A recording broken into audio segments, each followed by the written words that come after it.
40 films, 70 years, 4 eras, all in the pursuit of reviewing each adventure. Hello, everyone, and welcome back to the Coffee House. To begin, holy shit. The amount of views and subs that I'm getting on both YouTube and TikTok since the last upload is insane, and I cannot be more excited. I want to thank everyone for taking the time out of their day and stopping by the Coffee House for a cup or two. I look forward to your continued support, and thank you so much for watching. Before we begin, I want to address something I stated in the first Godzilla video. I want to thank the viewer B. Williams463, who corrected me in saying Ogata was a civilian salvage captain and that the first victims of Godzilla's were fishing boats and not Navy ships. I always assumed because of the uniforms and the crew in Ogata, in addition to the expedition at the end, that it was always the Navy. However, I wanted to make that correction seeing as I missed that, and thank you so much for being so kind. As we begin this journey in reviewing every Godzilla film, there are definitely a few films that stand adjacent to the Atomic Lizard, and those are the Rodan and Mothra films. If you go on Rotten Tomatoes, the Godzilla Wiki, or IMDb, you won't find them listed underneath the order of every Godzilla film, despite them receiving reputation in many of his films, especially in this era. To be honest, before the series started, I didn't know much about Rodan and had a small amount of knowledge surrounding Mothra. However, now that I've taken the plunge into the series, I can boldly say that they are two fantastic characters in their own right and serve to represent their own messages and symbolism. Furthermore, before this series, I always thought of Rodan as a side character, kind of like Anguirus, not Anagiris, who made a small appearance and then just faded into the background as a fan favorite. However, now that I have a deeper knowledge for the character, he is 100% a sleeper pick and one that I think is vastly underrated. We'll get into it as the video progresses, but I am definitely a Rodan fan. On the flip side, I feel the same way about Mothra too. I know that she usually gets a lot of shine next to Godzilla as one of Toho's most famous characters, but the mythos created around her, in addition to the questions that her existence brings, and how she functions within the verse of monsters, is very cool, and I look forward to covering her film in the next video.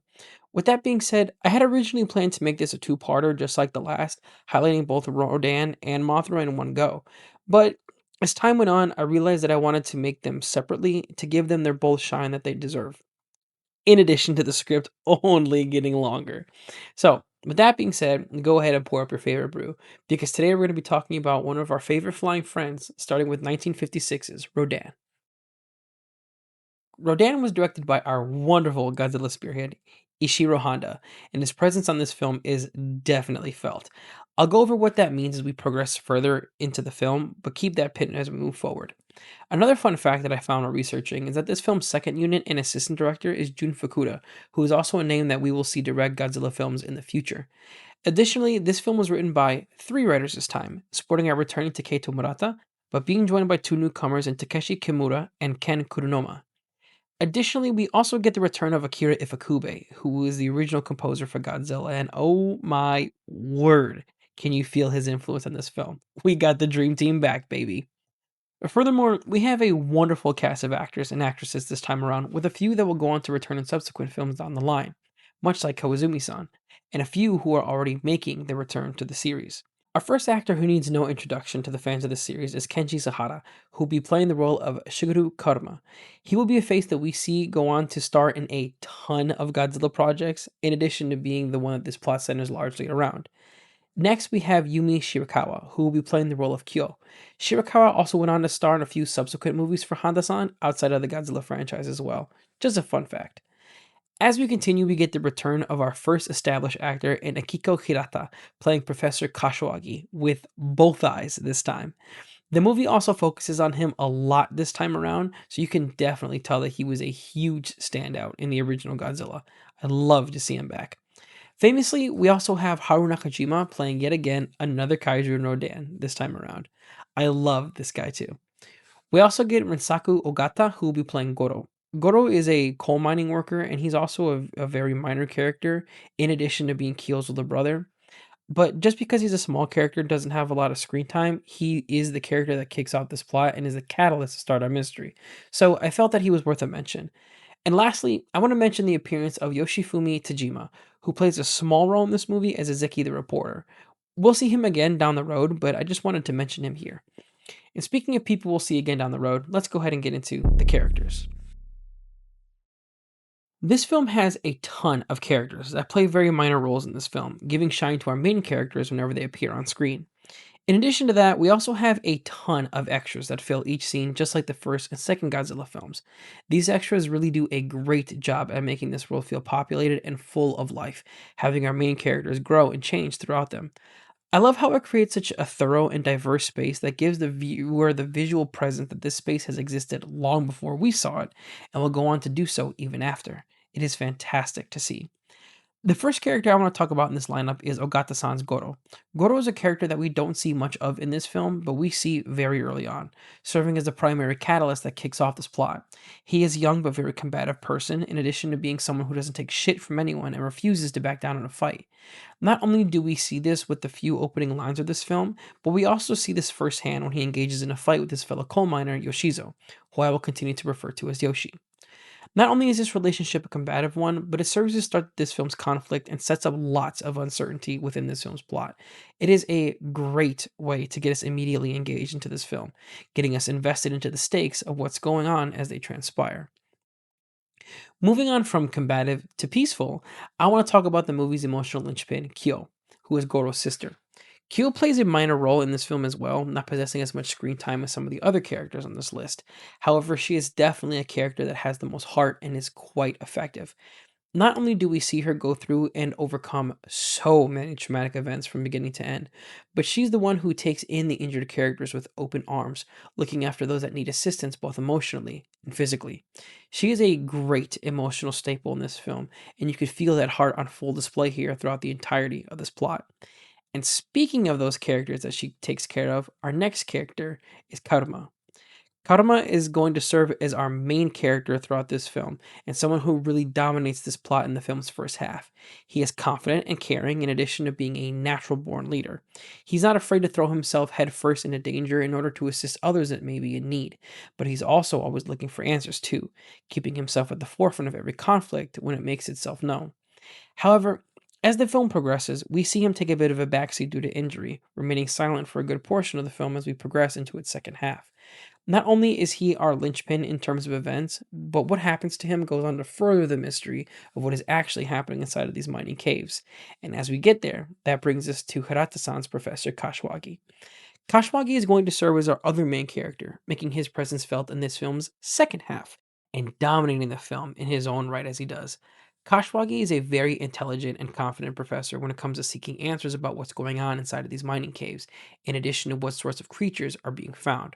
Furthermore, he is also someone who isn't afraid to get his hands dirty either, spending time in the mining shaft before a cave in and taking the time to step into the field to search for answers on his own. It's wonderful to see and makes me feel like this is what Hirata-san's vision for Dr. Shirazawa may have been before he became a shut-in, and Hirata-san is getting that time to realize that vision with a different character. It's wonderful to see him have more screen time here, and Hirata-san gives us a compelling character as he does. And lastly, but most importantly, of course, we also have Rodan himself making his debut in this film, played by the beloved Nakajima-san, stepping into yet again another kaiju. This guy is the for real MVP of these films, and I love seeing him again. I know that Rodan is a very different film from Godzilla, and to be honest with you, I didn't know what to expect. I kept thinking to myself, how can you make a flying creature like Rodan scary? And what kind of story are we going to have? Furthermore, I also kept wondering if this was also a part of the same world or separate. And although I didn't find that out at the time, later movies will go on to answer that question for me. Toho doing shared universes before it was cool. But despite having several questions about Rodan, questioning as to why this wouldn't just be another Godzilla film, I was thoroughly surprised at how much I love this film, kaiju, and what he represents as a whole. And please remember, for what I see in these kaiju is my own perspective based on how I perceive them in the films that they're in. So if you see something else that's different than me, please sound off in the comments and let me know what that is. Despite this though, with a ton of speculation and two Godzilla films under my belt, let's go ahead and fly our way into 1956's Rodan, starting off with the plot. Our new film starts off very similar to the first Godzilla, flashing the title card with the sound of our new kaiju that we'll be seeing later on in this film. However, this time around the score that is presented is much more ominous, sporting a tone that is menacingly mysterious, more so than Godzilla's contrasting themes of hope and present danger. Additionally, we don't ever hear anything else associated with the creature either, like the deadly footsteps of Godzilla from the first film. Just complete and utter silence until we finally get to hear what the creature itself sounds like. Not only does this further the ominous feeling of what this creature is, but it aids in the tone of mystery that this film presents us from the start. As we progress, we open up on Mount Asao in Kyushu, Japan, and this movie is in color. That's awesome. Side note, it's so cool to see the progression of film at work in just 3 movies. I love seeing it here. As we pan over the mountain range, we are met with a mining town that seems quiet and hidden away from the world, having the film sport a very quiet and drawn out track to accompany this shot. Not only does this bolster the feeling of the everyday grind and exhaustion of these people, but it's as if the film is giving us an auditory look as to what a long laboring job feels like, knowing that we still have another shift tomorrow. With this, we open up on a few mining workers as they make their way to the mine, and it's here that we're introduced to Goro, a mining worker who we learn is combative with others on the job, getting into a fight while here at work and learning that he just got into another one recently. Furthermore, we also get a glimpse into what this life looks like for these men, seeing the tons and tons of coal that is being moved throughout the mining facility and glimpsing the deep tunnels and working conditions that they have to labor in. It really gives the viewer a great glimpse into these men's lives while also understanding the exhaustion, work, and physical toll that this is taking on them every day. It's a fantastic setup to show us who these characters are and lets us see the laboring conditions that these men are in. It's a great spotlight on what I can only assume is and was an unspoken staple of Japan, letting others see it depicted here in full. However, once we are finally removed from that quiet introduction, we are snapped right into conflict, showing us the very combative Goro yet again getting into another fight here at the mine. This time he's arguing with another man named Yoshizo about a drunken quarrel from a time before. I really like this setup because it lets us know that Goro is not one to back down from anyone, holding his own despite the toll it takes on others. And despite this fight being the focus for the scene, the resolution of this fight is what I want to focus on. Having another miner ask Goro and Yoshizo, "You work in the same pit, right?" Not only did this quote demonstrate to our blue collar workers that here we are not against each other, but we're on the same level with one another for a common cause.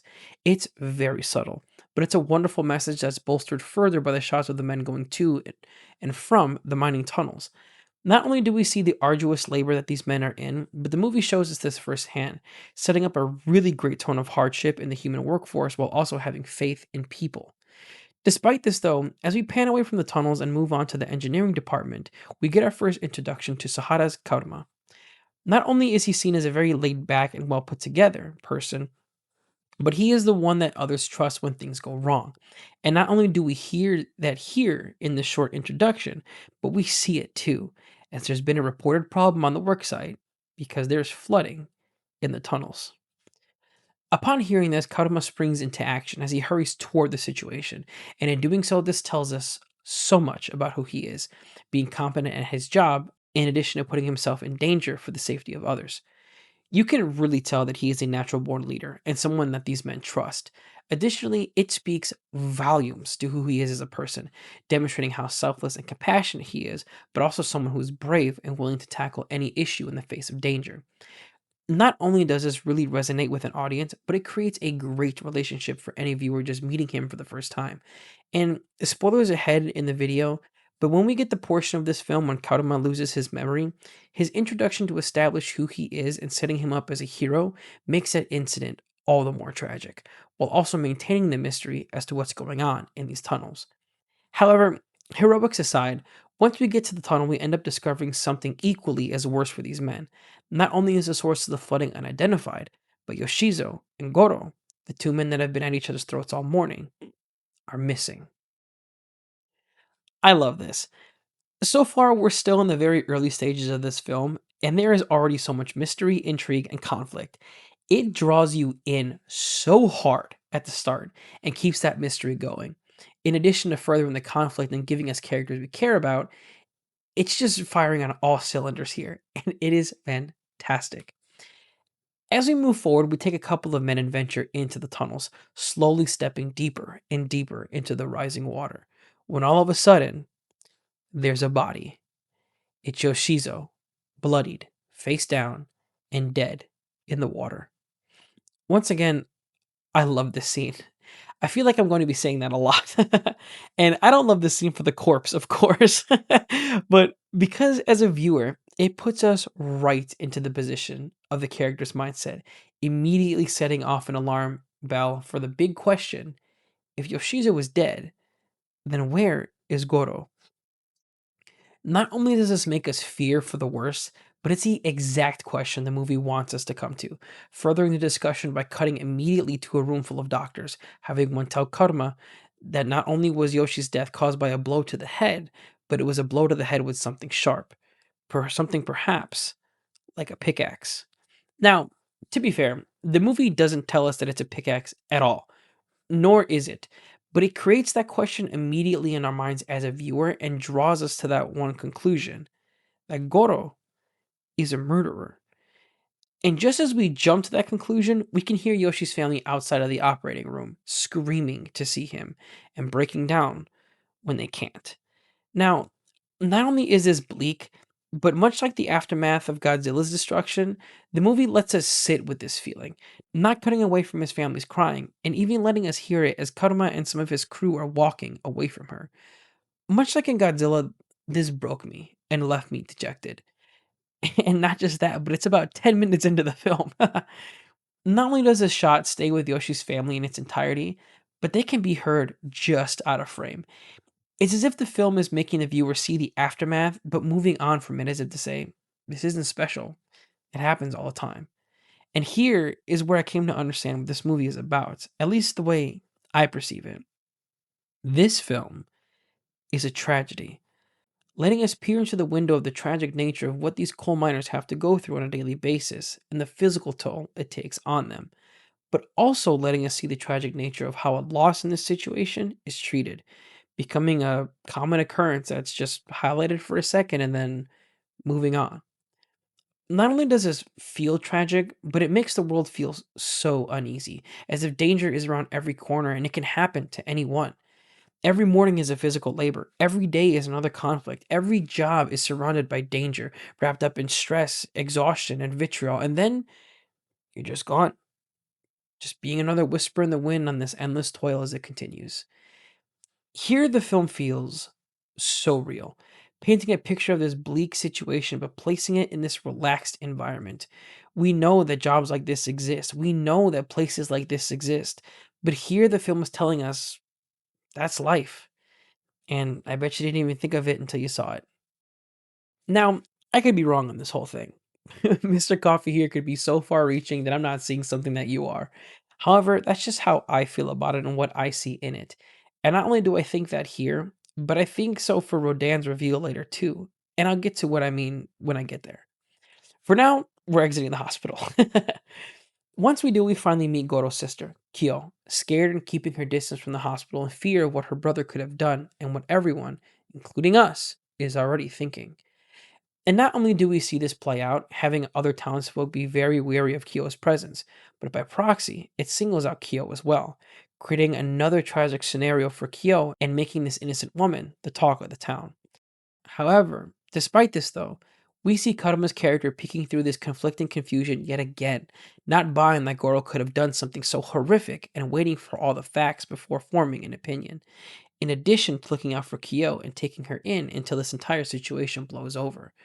Once again, this film creates such a great relationship with him and the audience. It's right after this, though, that the entire coal mine takes account of its workers, having accounted for everyone but Goro and the guards, telling us and them that there is only one place that he can be, still inside the coal mine. So, as the small team descends back into the mine to go and get him, we start to hear a new sound coming from deep inside the mine. Something that resembles a bug like noise, but it's just continuous and present, sounding more like an annoying alarm or some type of high frequency, but being played continuously. It's very annoying. And as we continue to descend further into the water while looking for Goro, another tragedy strikes.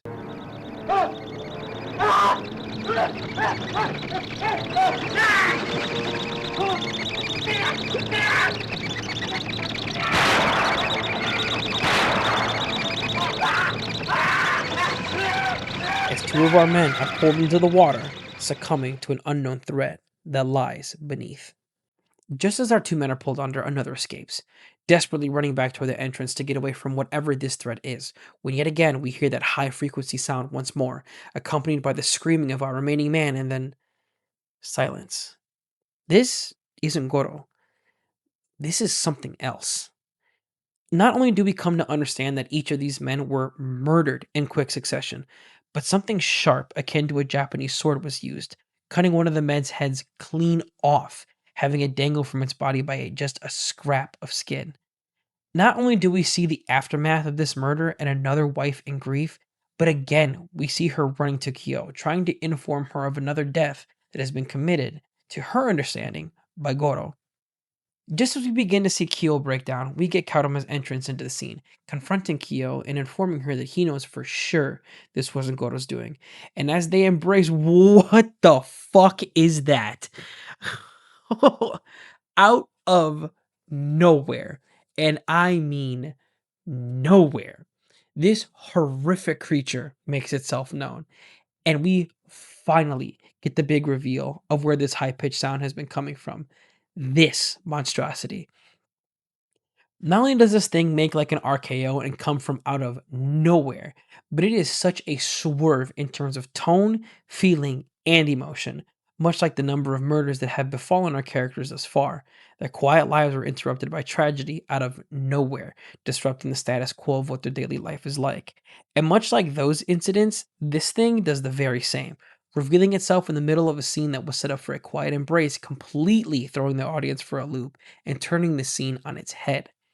Not only do I classify this as a jump scare, but it caught me completely off guard when I saw it for the first time. I believe the words I let out was, "What the fuck?"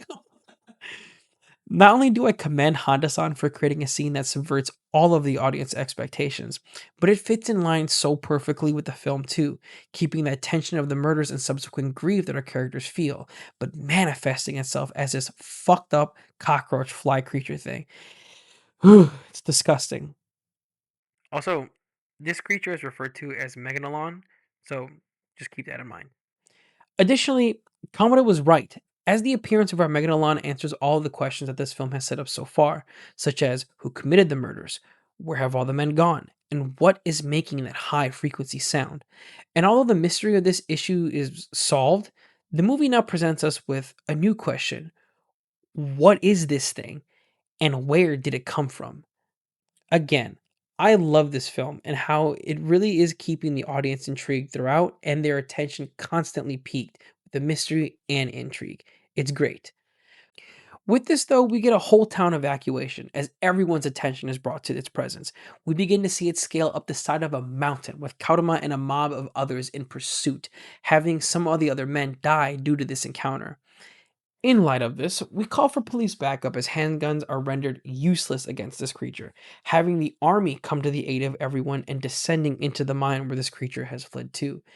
I know that Rodan and Godzilla haven't crossed paths yet, and I don't know if the original intention was for them to do so at this point.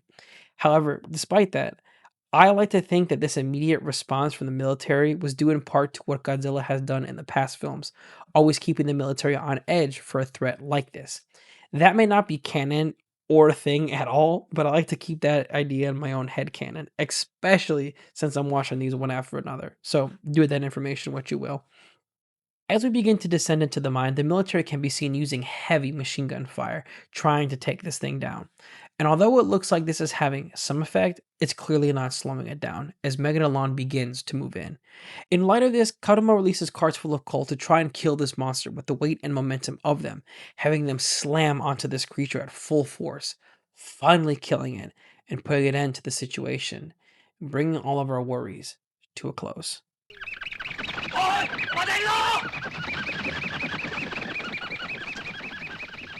Oh no. There isn't just one? As Karuma discovers in horrifying fashion, there isn't just one Megalon. Another can be seen not far from them, closing in as Karuma begs for more military fire. As they do, the mine starts to come down, forcing Karuma to run deeper inside to avoid the falling debris.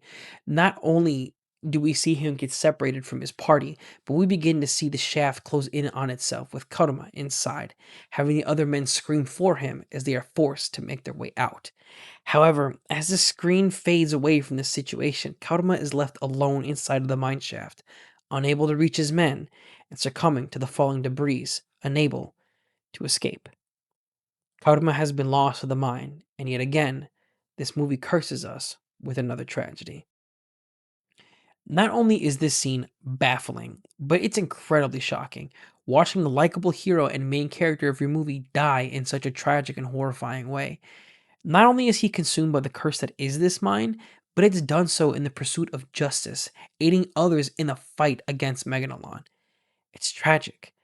And although we watch as our most important character is lost, much like Yoshi's family at the beginning, the movie just moves on, transitioning from one scene to the next, not giving the audience or characters any time to breathe or mourn, just taking account for another lost soul and then moving on like the rest. Once again, horrifying. As we come up on the next scene, though, we finally get our return of Hirata-san playing Professor Kashiwagi. Not only does he explain to us that the creatures are called Megalon, but they are giant prehistoric dragonflies that were laying dormant underneath the coal bed, and that temperature and humidity was finally right for them to hatch. Additionally, we also get another horrific discovery, and that is that these are just larvae. They aren't full grown. Not only was this shocking when I first watched it, because what the fuck? But in addition to this, there are multiple of them that have already been seen, with the assumption that there will be more. So not only am I wondering what the plan is going to be to stop them, but how is this small town supposed to combat something that has both size and numbers? Just as this discussion is coming to an end, though, an earthquake hits, disrupting all of the land around the area and creating a tectonic shift with the epicenter that was close to the mine. In addition to this, we begin to learn that it was shallow, not moving ground so much or causing too much damage, but just shifting things on the surface. Not only does this leave us to having questions such as what is going on underneath the earth with these bugs, but as we begin to look further at the damage, we see something moving, or more importantly, someone. It's Karma, having survived both the cave in and the earthquake. Here he is and breathing, fighting against nature itself to defeat all odds and holding on to his life. Now, before we get into the rest of this scene, I want to talk about this reveal for a second. First of all, holy shit. How did a man survive both a coal mine cave in and an earthquake? But additionally, I love what this represents for a character perspective. Not only has Karuma been our character of hope, but he is the one shining beacon throughout this entire film. At each corner, he consistently maintains positivity and hope throughout the tragedy and sadness, aiding others and putting himself into danger because it's the right thing to do. Additionally, he is the only one that maintains the notion that Goro is an innocent man, seeing the positivity in him and continually searching for answers to understand what has actually happened. Not only is his death tragic, like we have gone over already, but the movie sets up the audience perfectly for the feeling of crushing that hope, that positivity, allowing sadness and tragedy to rule over. However, with the discovery of Karuma being alive, Honda-san does something so wonderful from a symbolic perspective, not just for the audience, but for the characters as well. He shows that hope, no matter the odds, will always prevail. Not only is this a rousing moment for the audience and the characters, but it provides a wonderful furthering of the narrative too. How did he survive? What did he see when he was there? And what is he going to be able to tell us? And despite all of this talk of hope, with Karuma's existence still persisting, he too has also been afflicted with yet again another tragic condition. Karuma has developed total amnesia. Not only is this a blow to the chest, since we received wonderful news for it to be immediately stripped away, but yet again, as an audience, we are right in line with the characters in this film. Because not only are we horrified at the affliction that Karuma has been given, but we too are hoping that he will get better. And that's such an interesting hat trick Honda-san pulls off. Because not only has he been giving us tragedy after tragedy with this film, But he has dangled the notion of hope and positivity in front of us with Karuma, showing us that he is the shining light in this world, only for it to be taken away. And however, despite that notion, we too are then filled with this notion of hope and happiness despite this tragedy, taking the turn toward optimism, not because the movie is telling us to do so, but because the person we care about, who we know will pull us through, needs us to be the hope for him. It is a great play on emotion and tone from Honda, letting his audience make that emotional turn themselves while using his main character to do so. It's incredible, and I love this film all the more for it.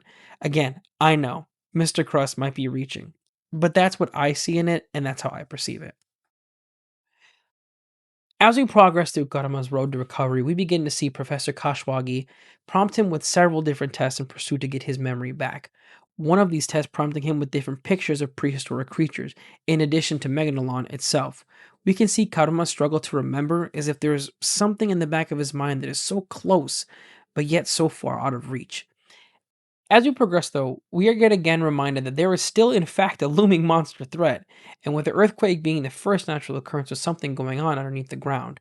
However, now it seems as though whatever is occurring has progressed even further, because now, instead of just an earthquake, it's displaying signs of an impending eruption.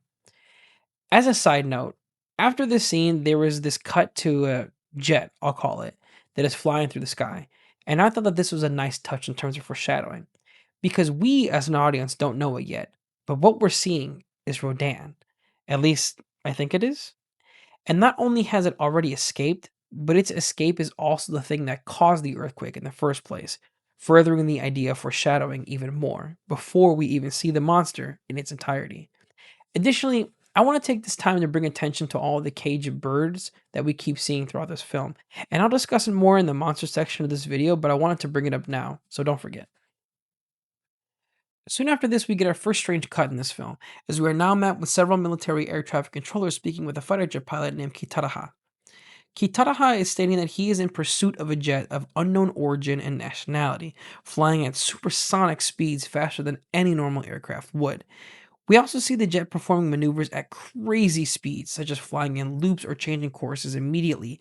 However, as Kitaraha is in pursuit, he goes on to state, "It's coming straight for me. It's huge." Begging the question, what is it? All of a sudden, for a brief glimpse, we see something that has not been seen for the entirety of this film. A gigantic creature that is bigger than any airplane, spreading its wings out wide and taking out Kitaraha in the blink of an eye. And that is when all the notifications start rolling in. We see and hear reports from the East China Sea, Beijing, the Philippines, Okinawa, and Tokyo, all responding to this flying anomaly in the sky covering thousands of miles in minutes and affecting both military and civilian air traffic. Not only is it unidentified, but the notion of it being a flying saucer has also been floated, and I think that this entire situation is so cool on two fronts. Because firstly, not only are we getting some fantastic foreshadowing in terms of what this creature can do before we ever really see it, but the power and speed that it has is terrifying, literally being out of the military's reach because of the sheer speed that it possesses. Furthermore, we know that Godzilla is slow and does wreak havoc on cities once he gets there, but his path and where he's traveling can be tracked. However, with this creature, it can be anywhere in a matter of minutes, constantly changing course and being at whatever point it wants to be. Not only do we see reports of it starting an attack in Beijing at 11 a.m. and then in Manila at 11:20, only 20 minutes apart, but it demonstrates how uncontrollable, untrackable, and the sheer speed that this monster possesses, demonstrating freedom in its purest form. And hold on to that thought, because we'll talk about it later. Secondly, I love that this world is open to the idea of extraterrestrial life as a means of trying to rationalize what this is. Once again, I'm not sure how planned out these movies were as Ghidorah dips into that notion of different life forms existing, but for the late 50s, it's cool to see this film be so open to it and just being cool with it. Like, oh yeah, could be aliens. Yeah, it's cool. I love it. Once we begin to reach our third act, we are met with the unfortunate passing of a couple who are taking pictures after the impending eruption. There's always those people. However, just before they are met with their untimely demise, they are able to snap a pic of this creature that evidently gets back to Professor Kashwagi. And not only does this picture further the idea that this might be a pteranodon, despite them only being 28 feet long, smaller than any jet, but the emergence of the megalodons from the same time period supports this theory, leading us back to the main issue here. What does Karuma know? And as we transition to checking up on Kyo and Karuma, we get just that. Here, Kyo is attempting to show Karuma some baby bird eggs that are almost ready to hatch, once again getting this cage bird symbolism. However, it's these small eggs hatching that trigger Karuma's memory and finally shows us what he saw in that cave. Here we see Karuma shortly after the cave-in, being surrounded by bats and megalodons, both large and small. However, this isn't even the craziest discovery, as we finally see the biggest piece to this entire mystery, a gigantic monster-sized egg that hatches right in front of Karuma. And finally, here in this moment, we get to see the real horror of this film, being shrouded in mystery since the beginning, feasting on the dreaded megalodons, making their presence feel inefficacious despite them having been lethal to us. And thus, we finally get the reveal of this terrifying gigantic pteranodon, Rodan. We flash back to Karuma as he has broken out into a sweat, horrified at the memory that he's had, but finally shining bright again, regaining his memory of everything. Once Karuma confirms what Rodan actually is, just like the beginning of this film, we circle back to the mine yet again, traveling to where Rodan has hatched to retrieve a piece of its cracked eggshell, when again, we get another cave in. Keep this in mind.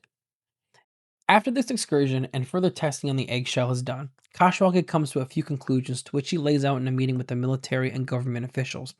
He goes on to say that they have named this creature Rodan, and that it has the wingspan of 270 feet, in addition to weighing over 100 tons. Furthermore, they have gone on to run tests on this creature in order to calculate the power of its wings, and not only is it capable of producing sonic booms, but its shockwaves also have devastating destructive capabilities. And furthermore, when it comes to how a being like this was created, yet again, we get the conclusion of the hydrogen bombs and atomic testing. However, this time they're not only affecting the Earth's air and water, but also the Earth's crust, giving way to a new source of tremendous energy that may have awoken Rodan from a 200 million year slumber, yet again birthing another gigantic kaiju from the horrors of the past. And with that information, we discover the zone of Rodan's emergence, getting a first hand experience of it taking off, and so begins the chase in order to hunt it down. Not only do I enjoy this chase because it's so different from Godzilla and how each of these destructive bouts are handled, but I love seeing the air combat, watching as fighter pilots are making their way around Rodan trying to maneuver a prehistoric giant creature whose natural environment is the sky itself. Additionally, it's cool to see how all the effects are handled for this time as well, watching as to how they have portrayed Rodan's flying in addition to its movements throughout the sky. Furthermore, I also love the change in the environments we see and the portrayal of movement as Rodan and the fighter pilots are going from area to area. It's cool to see the crew put in so much work and time and effort into making this movement feel real, in addition to showing us travel. It was probably a ton of extra work, but it pays off so well here. It's a lot of fun. Furthermore, throughout the entire chase sequence, we also begin to see Rodan's destructive capabilities and strength, from folding a bridge in half like a sandwich as it flies past it, to absolutely decimating a city in a second as it makes its approach. And the worst part of it all, as this destruction of the city of Fukuoka begins, we end up seeing a new turn to this monster sized mystery, as a second Rodan appears. Throughout the sequence, all hell breaks loose. We see them flipping cars, crumbling buildings, destroying infrastructure, and uprooting anything in its path. Not only is this another one of Japan's major cities, that being Fukuoka, but the military gets sent out in response, responding in fashion with tanks that surround Rodan as to not allow it to take off to the skies yet again. And despite him being slower from taking a direct hit from a fighter jet earlier and this subsequent tank's attack, that does not slow it down, as he goes on to flee this attack, absolutely demolishing Fukuoka and the military operation in the process. Not only is the destruction here all encompassing, but it's horrific on a different level, being akin to a natural disaster on the level of a massive hurricane, more so than Godzilla's Forge in Fire. However, despite this, though, the city itself is set ablaze, another civilization is left burning, and another massive population is left displaced. As we reach the end of our final act, Professor Kashwagi makes it known that, like all animals, Rodans have a homing instinct that will allow them to return to their nest, bringing us and the characters at the same conclusion that it can only be at one place, Mount Asau, making our way around this full circle and bringing us back to the very start of this adventure. Once we discover this, the military immediately begins to formulate a plan in order to capture and apprehend Rodan. However, this plan comes with risks, because in order to do this, a massive eruption will be triggered, causing the lava to flow outside of Mount Nassau and onto the foothills near its citizens. And despite the need for an evacuation, there are those who oppose this operation due to the destruction it would cause to both the forests and the fields that surround it. But despite this notion, we are told that the losses that will be suffered because of Rodan's existence vastly outweigh any other risk. However, keep this destruction of nature in mind, as this will be discussed later. And with that being said, the evacuation begins. As we see the townsfolk start to flee, the military begin to move in, and the operation commences. Despite this, though, the movie gives itself time to take a quiet moment, giving us a beautiful but simple exchange between Kyo and Karuma. And with Kyo wanting to see him before the start of the operation, and Karuma thanking her for doing so. I love this moment, not because it details the love and warm heartedness for each other, but because the movie itself uses this time to remind us that these characters still exist in this world. And despite all this excitement happening, the relationship that these two share is still important to this plot. And I love that. It's a wonderful choice that brings some great levity to the tension while also displaying how far this relationship has come. And with that, we open fire. Not only is Rodan pissed immediately, but the movie makes a great point in showing us this destruction, having this operation act more as a force to drive away an unwanted creature, but missing the fact that they are destroying the original inhabitant's home. We'll talk about this more in the monster section, but I thought it was great how this was shown throughout this operation. Furthermore, we continue to get the notion that an eruption is imminent, having these explosions slowly bringing that action to a reality. And not only is this a great display of man using heavy weapons for a force that they think is good, but it also goes on to show how much they are willing to ignore in the face of any consequence because of it, creating a situation that is far worse than they may have had before. And despite this being the case, the explosions continue, turning Mount Asau into an explosive hellscape, collapsing the foundation in on itself as time goes on. And with this, like a phoenix from a fiery ash, we get Rodan. Flying out of the mountain as its nest it once knew starts to burn, and the outcome we were trying to avoid finally comes to pass. The lava begins to flow. And as it does, we get our film's final tragedy, as Rodans do something incredibly tragic, staying with the only home that they ever knew, refusing to part ways with each other, and in doing this, they burn alive in the fiery aftermath that man hath created, staying side by side as they pass into the next life together. This broke my heart, because I know Rodan, or excuse me, Rodans, plural, is a giant kaiju, and I know that its existence would wreak havoc on any city, and it already has. However, this creature knew no better, defending and staying in the only nest it ever knew, and being forced to go through a process of dying in a fiery grave driven by man's further use of weapons. Not only is this a tragically beautiful display by Honda to show us that the effect that man has on nature, but the destructive capabilities it's having on it too. It's a tragic ending, showing us how the feeling of tragedy is not only shared by humanity, but all living creatures alike, forcing us to look at the horrific lengths man is willing to go to and the destructive force that we can cause. However, despite this, though, I love the irony displayed here, because in this moment of horrific hellfire, it's not man or Karuma displaying the feeling of love or hope anymore for anyone, but it's the Rodans, not giving up on each other or leaving each other's side, having the love or bond that they share prevail, even in the face of death. And with this idea in mind and the credits rolling, I'd like to hang on to this point and jump straight into the monsters. In this section, there is a lot I want to talk about. I feel that Honda-san really was able to squeeze so much from this film in terms of symbolism and messaging, possessing so many different messages and tones in this movie. Additionally, I feel like he was able to use Rodan in a fantastic way from a symbolic perspective, but also making them terrifying as well. It's a great balancing act that we've already seen him do with Godzilla, but now we're seeing it again here with Rodan. So for starters, let's talk about the design. I really enjoyed Rodan's appearance as something more akin to a prehistoric dinosaur that was mutated in size more so than design. Not only is it the opposite Godzilla, but the only other creature we see stay close to their prehistoric appearance so far is Anguirus. Furthermore, because of this, yes, the appearance of Rodan is terrifying. However, it's more so the capabilities it has and what it can do that really displays the true horror of the situation.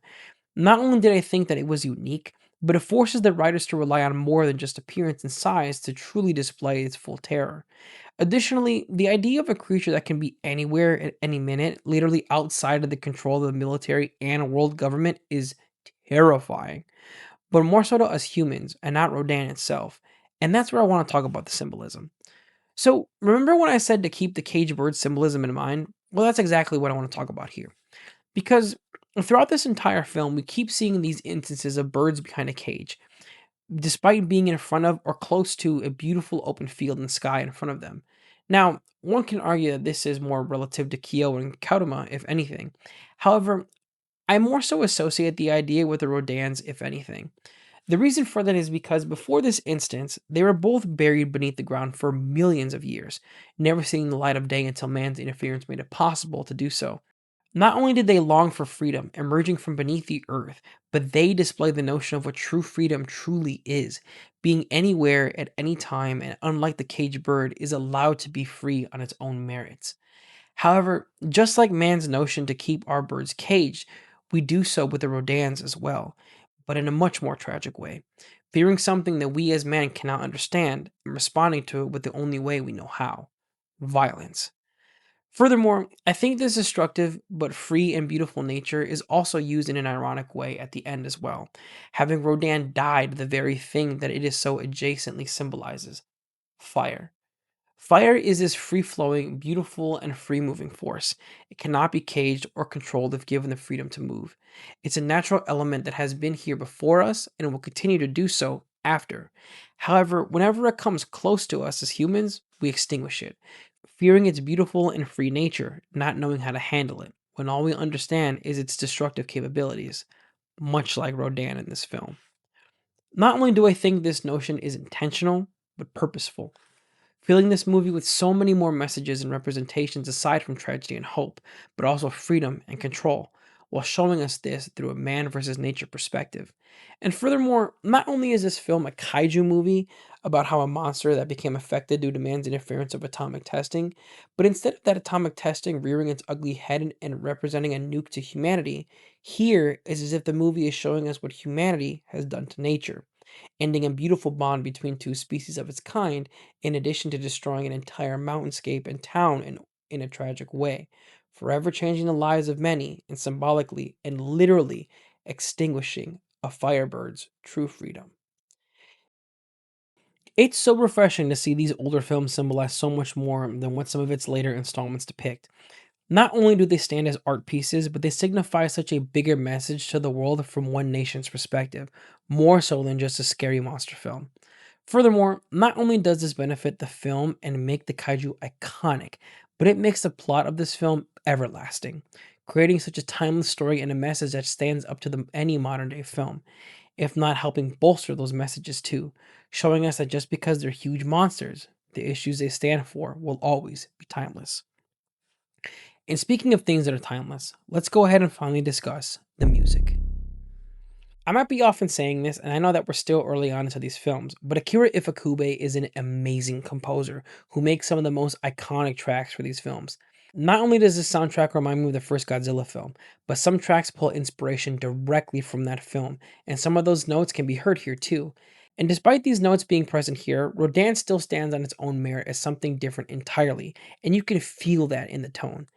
Additionally, much like the first Godzilla score, this one too tells a story, taking the listener on an auditory journey throughout the entirety of this film, detailing every feeling of tragedy, mystery, intrigue, and destruction, starting with track 1, the main title theme, and then transitioning into track 2, the first victim.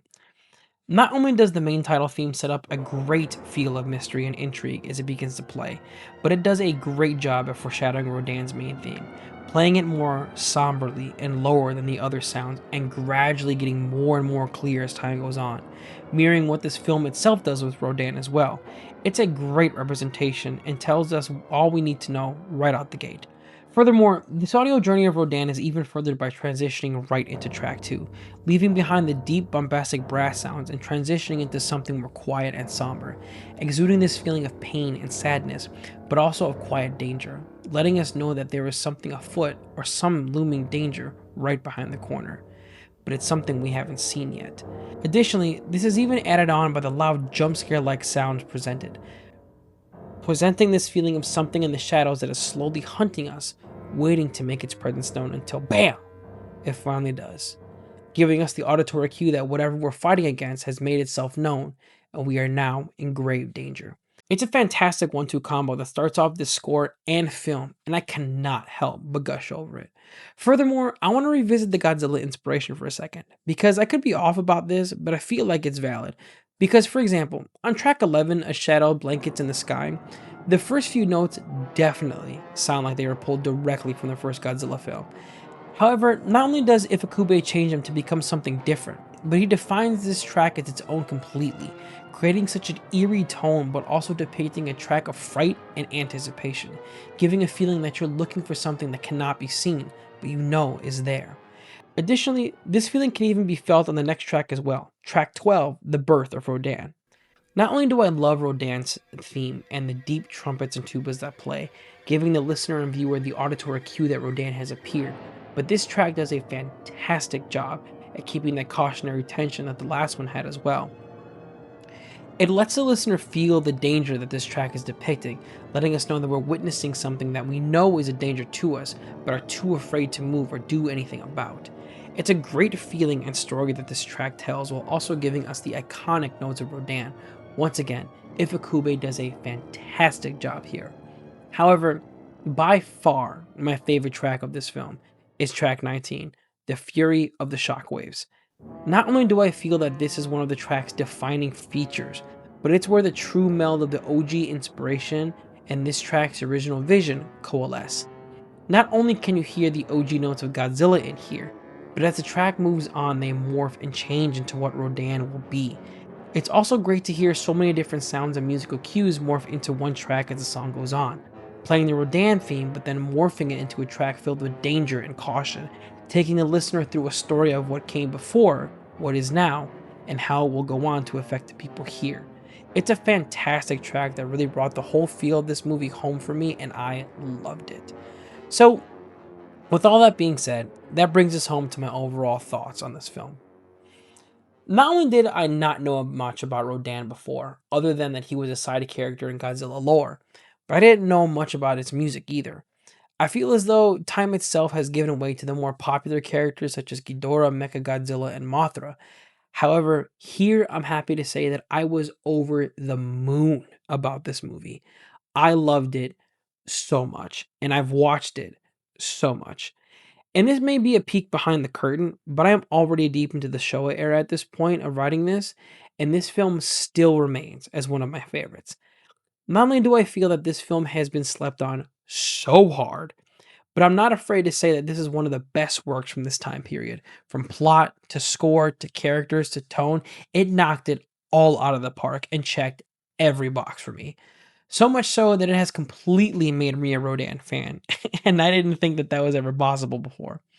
And if you're a G fan and haven't seen this film, first of all, why?